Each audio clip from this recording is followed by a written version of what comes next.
Hi guys, and welcome back to my channel and welcome back to my darkroom. I've already been out and taken some photographs. I'm going to get round to that in a moment, but cut a long story short, the kind people at ADOX sent me a couple of rolls of film and also some chemicals as well. They sent me their CHS100II film, which I've shot this before. Thanks a lot to Tim Soderstrom for sending me the last roll. Nice film. So they've sent me some of this and also some HR50, but I'm not going to be shooting the HR50 today. I'm going to be shooting the CHS100II film, and ADOX also sent me some of their powder developers to go with it. So this video is pretty much going to go ADOX all the way. They sent me their XT3 developer, film developer, which comes in two parts. Powder, you've got to mix part A and then part B, makes 1 litre of developer. They also sent me their ADOSTOP, and they also sent me their ADOFIX as well. And they know that I'm in a darkroom making prints. They kindly sent me some of their paper developer too. So I've already mixed this stuff.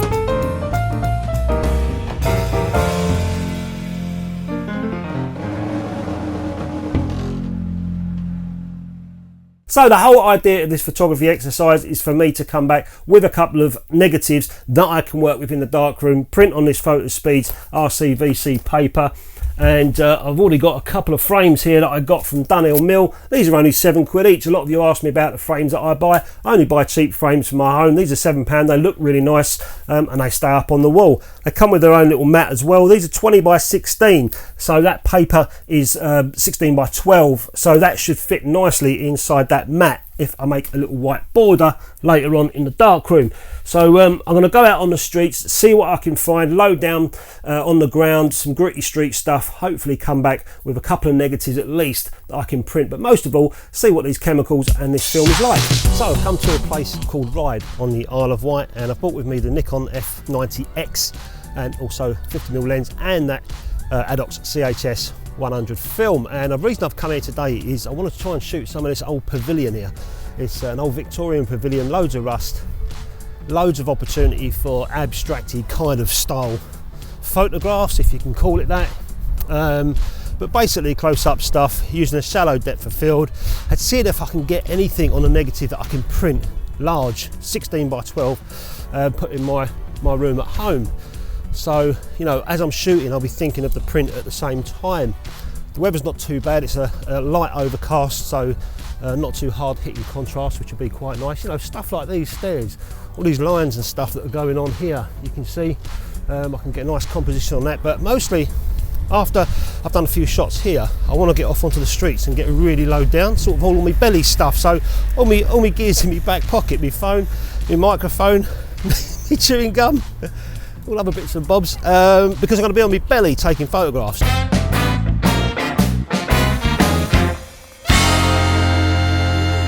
No, I'm still alive. I was just taking a picture. That's all right. I thought you collapsed. Bless you. So this is the old pavilion here. You can see how old it is. Look, all the ironworks and stuff. All stuff like this interests me. You know, this old iron drainwork. You just don't get these anymore. It's always plastic these days, and they wear out, so they have to be replaced. All these iron stairs here. Look, all these stairs. Just trying to see if there's a shot here. I'll have a little look through the viewfinder. I'll go at f2.8 and I'm shooting the camera in aperture priority mode. So in other words, I select f2.8. I've already put 100 speed film inside, and the camera will select the right shutter speed for the lighting conditions. But 2.8 will give me a nice shallow depth of field. See if I can work something on this. I'm going to go portrait mode. I don't know what these will look like, but you know, all this stuff's pretty rusty, pretty worn out, so it should look quite good in black and white prints. Little bits of rust here and stuff, although you can't really see it as a colour on black and white film, obviously, but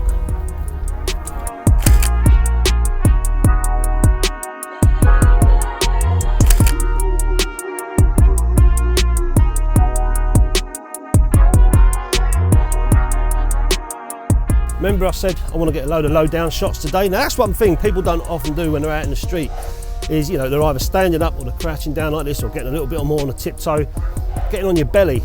Sometimes you can get some different compositions, and with that in mind, I've already seen one down here. I'll show you. This old flaky door panel here, just move a bit of rust. This old flaky door panel Let's see what I can get on my belly.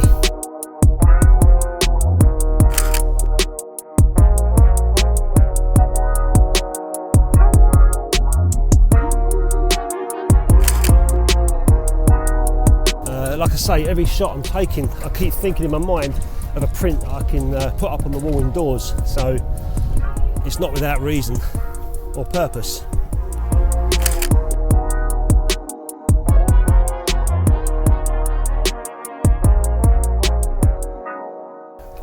It's not really a shot that I normally go for, some kind of branding, but there's this old Costa coffee cup on these stairs just sitting there. I want to take this photograph.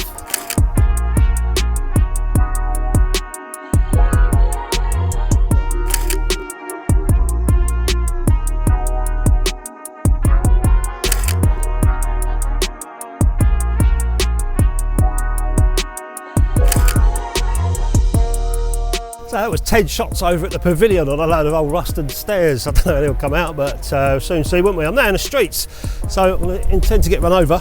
No, I'm not. I'm intending to get some shots low down on the floor and see what I can find in the gutters, and then try and crawl my way out.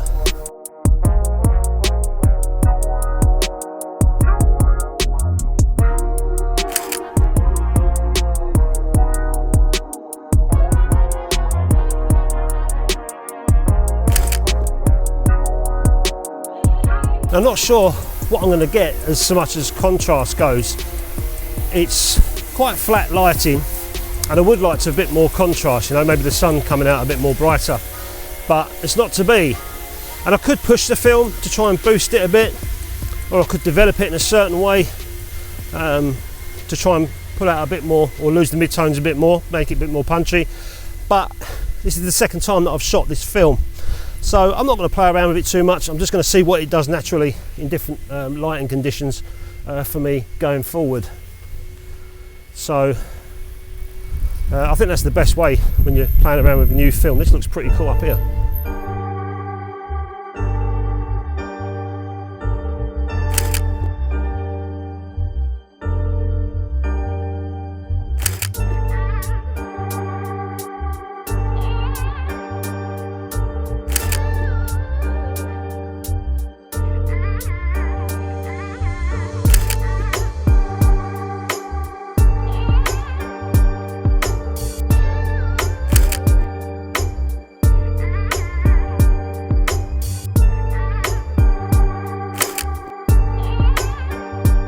I don't know what it's like in other countries, but in the UK, a lot of the old Victorian houses used to have these, and you used to scrape the mud off your feet before you walked in someone's house. Few and far between. They're ripped out now and often put inside these antique shops for sale. Probably, I don't know, 100 quid. Let's take a picture.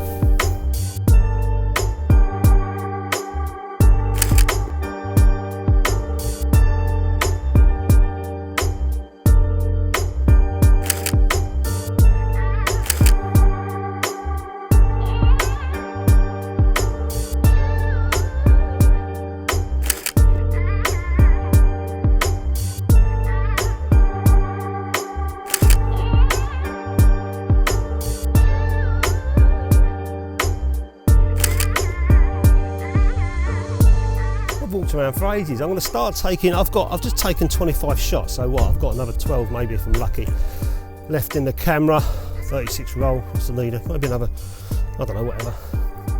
But I'm going to do some shots standing up looking down towards the floor now instead of getting on my belly, because I'm getting a bit dirty, my knees are starting to hurt, and scuff my hands up a bit. I have to go and see my manicure later on, see what they can do.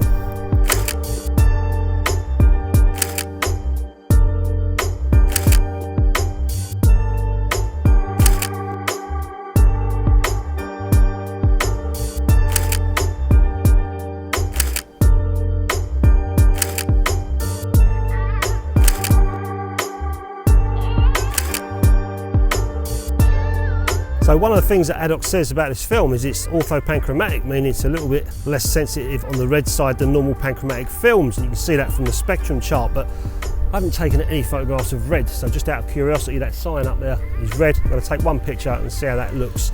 If it is orthopanchromatic, it will come out relatively darker than panchromatic films such as FP4, HP5, etc.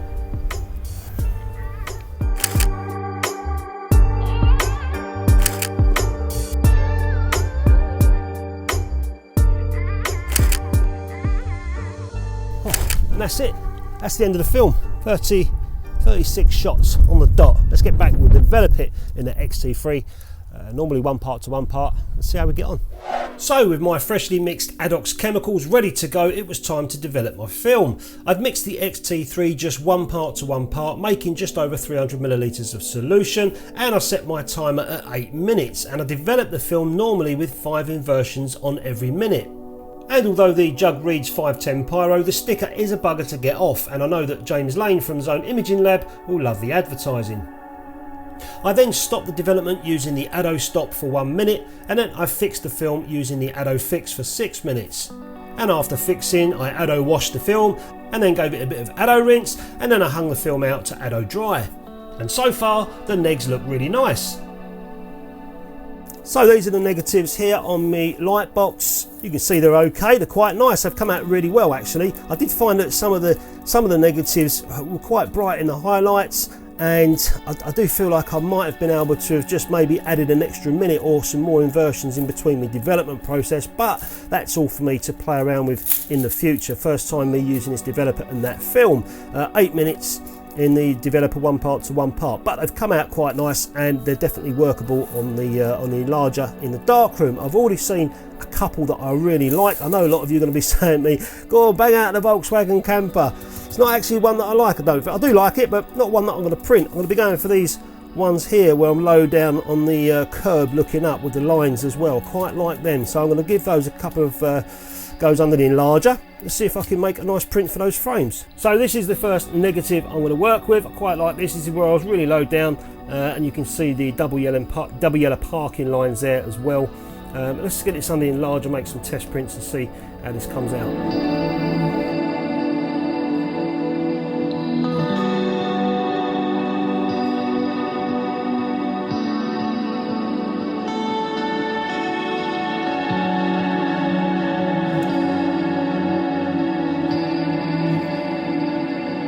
So this is the first test strip I did in increments of 3 seconds, because the enlarger is quite high.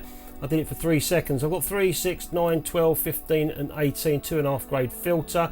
I thought between 9 and 12 looks okay, so I decided to go for 10 seconds, and that's one that I did there for 10 seconds. Now I can see visibly the grain. Of course I'm enlarging from a small 35mm negative and blowing it up to 20x16, but it's quite pleasing. It is a gritty street shot, so that doesn't bother me at all. So that said, this is a 10-second test here across the strip. Let's see what we'll see what comes up if I make a full-size print and see how it looks. Now I've set the easel under the enlarger to have a slight border around the white, or leaving a border around the edge of the paper, sorry, to complement the frame and the matte board. So hopefully I've calculated that okay. Let's do 10 seconds. There it goes, 10 seconds. And if there's any hairs or dust or marks, it's not going to bother me that much at all, because it is a grungy looking print. So, you know, that's not going to worry me. Let's get that in the developer.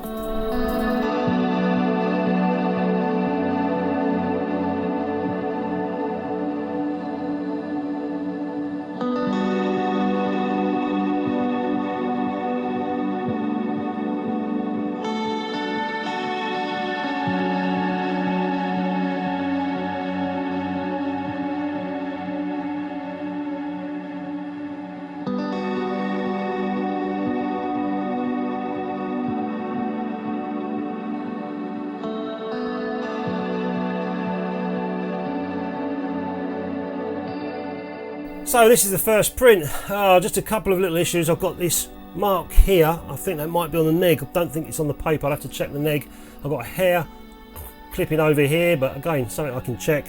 But more than anything, the border just a bit too thin on this side. I think I need it to be a little bit more even. I'm not sure if I can try and get that sorted, but other than that, the print looks nice. I love all this real out of focus background, and your eyes are just drawing to this part of the road. Maybe I could have shot at 5.6 and got a bit more in. This was a 2.8 aperture, photograph, but it's still quite nice. All this mysterious blurriness going on in the background, nice tones, and the grains, it's there, but it's still pretty fine. So this one's come out much better.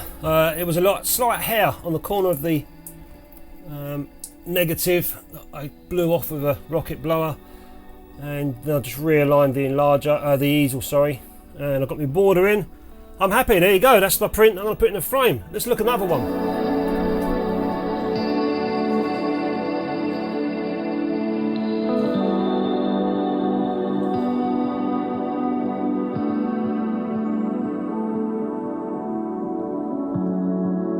So I've just chosen the second negative that I like, that I'm going to make a print of, and I'm going to keep the same time as 10 seconds. I think it's the same similar exposure on the neg, so I'm just going to use another test strip, 10 seconds, right across the easel. Just see what that gives us, then I can from there see what I need to change. Might be a lazy way of doing things, but it's the way I do things sometimes. So just doing 10 seconds and see if I need any more or less. And that's the test strip there, 10 seconds, 2.5 grade filter, exactly the same as the last print, and this is the train track behind the fence, or the chicken wire, whatever you want to call it.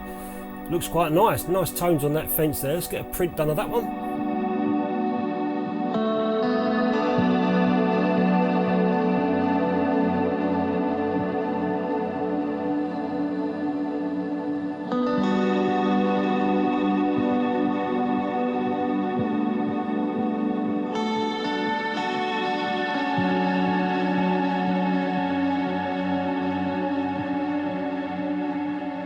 And it looks really nice. I love all the wire here, the broken wire and this rusty old pole and the train track in the background. And then the first print that I did with that road, like I said, 2.8, may have been a little bit shallow, but it is what it is. And I'm going to frame it. I'm going to frame both of them in those frames.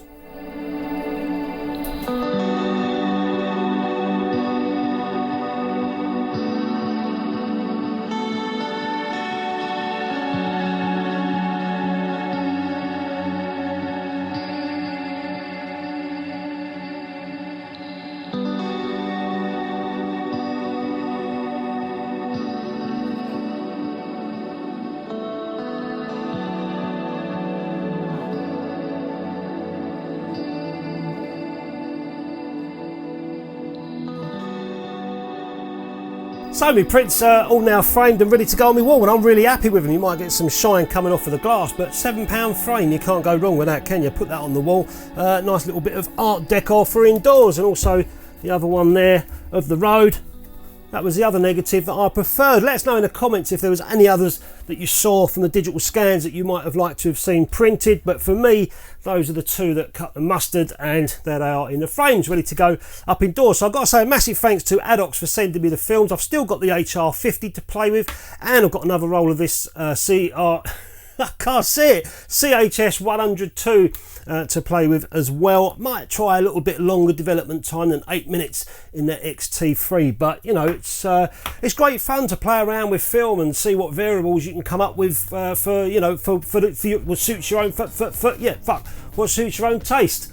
Anyway guys, hope you enjoyed the video. As always, hope I've inspired a few people with photography. If you're a little bit stuck, I just went out and got on my belly and took some photographs down the street. That's it. I'll catch you next time.